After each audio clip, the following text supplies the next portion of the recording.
I will create a list of the top 10 strongest characters in One Punch Man. And believe me, you will be surprised on who my top characters will be. Some of y'all might even put some hate comments, but it is what it is.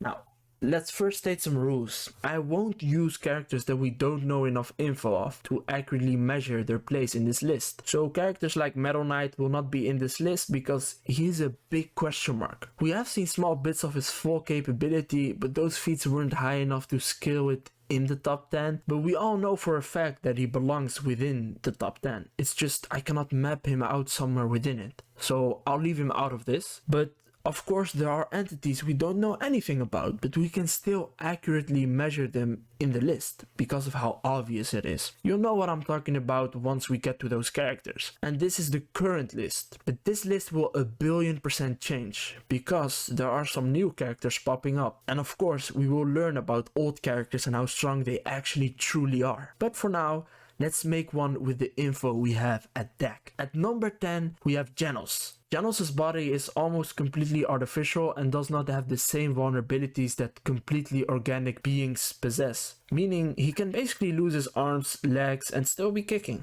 Being a cyborg, Janos is highly resistant to deadly radiation that can cause strong humans and heroes, even S-class ones, to collapse very quickly, and will ultimately kill them upon enough exposure. After Janos' battle with Elder Centipede, Dr. Kuseno upgraded Janos once again to a new form. This form is unbalanced and focuses heavily on raw destructive power. Dr. Kuseno stated that Janos can only go full power with his new upgrade for 10 seconds max. If he continues, he'll die. And the 10-second form is what gives him the number 10 in this list. Now that I look back at it, it's almost poetic. 10-second form gives him number 10. Anyway, in this form, Janos has such a power boost that he stated himself that he is capable of firing an energy beam powerful enough to destroy a giant meteor in one shot, most likely referring to the meteor in episode 7 of One Punch Man. With his 10-second last resort attack, True Sparrow Incineration Cannon, Janos was even able to deflect one of Orochi's largest beam that had the power to shave off a part of the Earth's planet. Yeah, he has earned this spot. Now at number 9 we have Orochi. Orochi is officially classified as being a dragon level threat or higher, placing him in the same threat level as Poros. This makes him a very powerful monster. Orochi has the ability to shift his appearance in various aspects. His strength alone was enough to tear through Metal Knight's defenses and put Koketsu into submission, a high tier dragon level threat. He can also use pyrokinesis, electrokinesis, and he possesses great regeneration. He can copy martial arts abilities just like Karo and is one of the best martial artists. All of these abilities combined is just a nasty combo, but that's not all. He can also transform into his true form, where he became so strong he could take energy from the Earth's core and transform it into an attack called Gaia Cannon. And this attack is pretty strong if I do say so myself. Now we got number 8. And this might be controversial, but it is Platinum S in my opinion. If you want to know my reasons as to why I believe he is stronger than Orochi, go watch this video where I go in depth and compare all these forms to each other. It's also in the link in the description. After you watched it, go back to this video to see the rest of the list. Now, as a fusion comprising of 53,999,999,999,999,900 cells, including Golden S, Platinum S is an extremely powerful being. He possesses an overwhelming aura as sensed by Atomic Samurai. He was also confident enough in his strength to challenge King, who is regarded as one of the most powerful heroes in the world and is even titled the strongest man on earth, without showing visible signs of anxiety, like all the other monsters do. But he doesn't. In his fight against an evolved monster Goro and Flashy Flash, the latter being a highly skilled ninja and powerful S-class hero and basically being the fastest hero if you don't include Blast, while the former being strong enough to have defeated formidable opponents such as Super Alloy Darkshine and Silver Fang, Platinum S was still capable of fighting them on equal ground for some time while not trying his hardest. Upon getting more serious, he was capable of easily defeating Flashy Flash and even able to go toe to toe with the further evolved Karo because he kept getting stronger, before eventually being overcome by Karo because he just kept getting stronger, as I just said. But one thing that was super noticeable was his immense speed. Like, he was disgustingly fast, and his durability, because he is basically an OP'er version of Golden S, which was way more durable than Darkshine, one of the most durable characters. Now at number 7 we have Sairochi. Take the crazy powerful Orochi we just discussed and take one of the strongest espers we know of right now, Psychos, and fuse them together. You have a strong being, right? Now give them God's influence and power boost.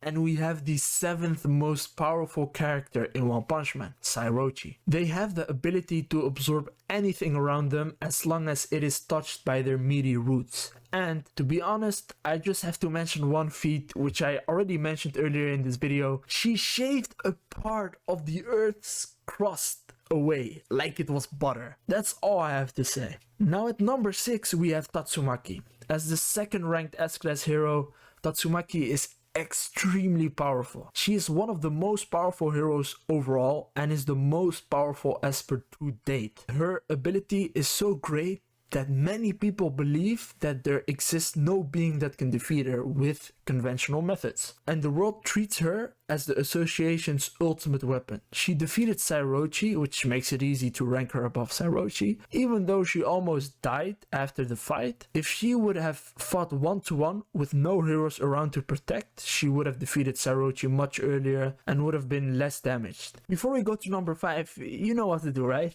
Yeah.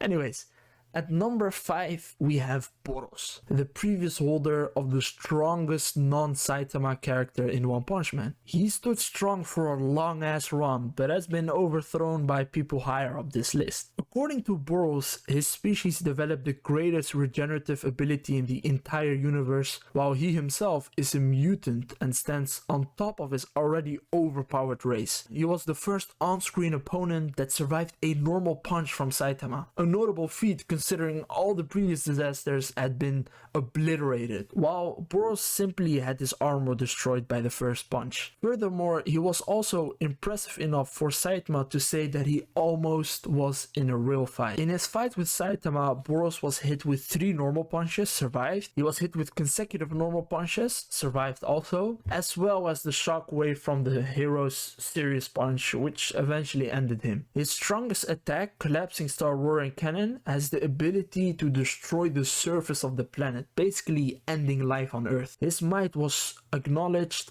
by Saitama, who regarded him as a powerful opponent and even the strongest foe that he had ever faced up to that point. He was, and still is, just built different. I mean, he appeared in season 1 so long ago and still is in the top 5 strongest guys, even though the show right now already has 4 to maybe even 5 seasons worth of content. That's crazy, man. Now at number 4 we have Blast. Being the highest ranking hero of the Hero Association, Blast is the most powerful hero in the world, excluding Saitama, and has demonstrated amazing combat prowess to justify his rank. He has proven capable of holding his own against Cosmic Fear Karo, an immensely powerful and dangerous adversary who had received powers from God, and even previously matched a suppressed Saitama blow for blow in a collision of fists. And the crazy part is that Karo caught Blast off guard and Blast was still able to defend himself from Karo. He didn't want to fight Karo because he wanted to get the unconscious heroes to safety first and prevent collateral damage. It was also implied that Blast held back against Karo to an extent. And one of his craziest feats was when Saitama used his serious punch with a murderous intent against Karo copied him with the same attack and power, which caused the serious punches to square. And Blast had the ability to contain that much power into his dimension for a little bit, until he received help from his galactic friends and they eventually redirected it. But who else in the show can say, yeah, I held back a full power serious punch square for a couple of seconds So yeah, Blast is no joke, and in the same tier of absolute wickedness. I can't wait to see what his future will show us. Now at number 3 we have, you guessed it, Karo. Having transformed once again under the influence of God, Karo's strength grows to even more incredible levels. He was able to match Saitama's consecutive normal punches blow for blow, unlike before when he was overpowered by the same attack from him. Later during the fight, Karo's strength increased further after copying Saitama to the point of matching him in the collision of Serious Punch, creating Serious Punch Square, which I just mentioned. But the collision resulted in an immensely powerful shockwave of energy that Blast feared would destroy the Earth. After being diverted by Blast and his galactic friends, the energy unleashed by their attack traveled into outer space, where it presumably, because it is debatable, obliterated star clusters in the far distance, leaving a large circle of starless darkness in space. And the climax of the fight on Io, Karo became even more powerful than previously due to continuously copying Saitama, whose power began skyrocketing thanks to Saitama's own exponential growth. And in addition to that, he also possesses the knowledge of the flow of all energy and behavior of all forces in the universe. And on top of that, he can spam serious punches like it's nothing, tank them like it's a punch of an average guy. He can casually spawn a gamma ray burst like it's nothing. What more can I say? He is by far one of the strongest entities we have ever seen in One Punch Man, and rightfully earns his place at number 3. Now, at number 2, this will shock a lot of you guys and might also cause people to hate me, but at number 2 is Saitama.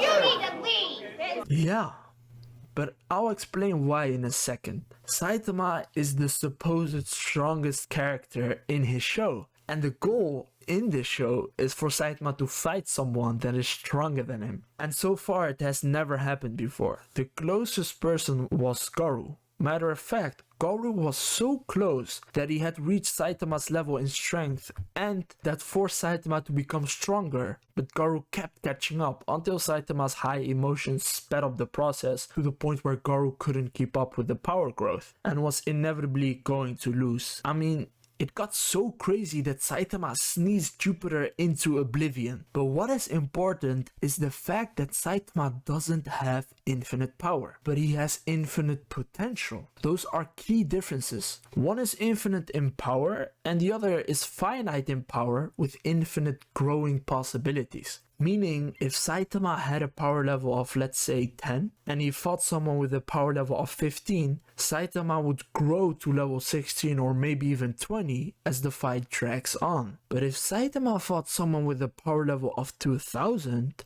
the person can kill Saitama before he is able to reach that power level. You get it? And what did I say in this video? This video is about the strongest One Punch Man characters we know of right now. And as we know, Saitama has reverted back to how he originally was before the fight with Karo, so he can't sneeze Jupiter away right now. And now we go to number 1, and that is God. We don't know much about him at all, but what we do know is that a small drop, a small hint of God's power had the ability to make Karo challenge Saitama into needing to become more powerful. Now let that sink in. And we all know that he is going to be the last villain, so he can potentially be the one that defeats Saitama. I'm not saying that that is the case, but the Saitama we know of today, even the one that sneezed Jupiter away, is definitely not stronger than the full power of this god entity that is going to be the last boss of One Punch Man. So when we get to the point, he might become stronger than God and defeat him, but as it is right now, God is stronger than Saitama and is the number 1 strongest One Punch Man character right now. Hey guys, I hope you enjoyed this video. If you did, be sure to like and subscribe to my channel. And if you're still watching, thanks a lot. I haven't uploaded in a while. I actually wrote a script and recorded 2 videos and even was halfway done with editing, but they weren't worth it, so I stopped. And school and my internship has been killing me lately. I do have some free time right now, so I will be going to upload more frequently, but it is really tough right now. And to be honest, money is very low right now, so I'm even thinking of working again, but that will slow my YouTube again, so I'm in a tough spot right now, but I do want to choose YouTube Anyways, if you're still watching, thanks a lot, and as always, keep existing.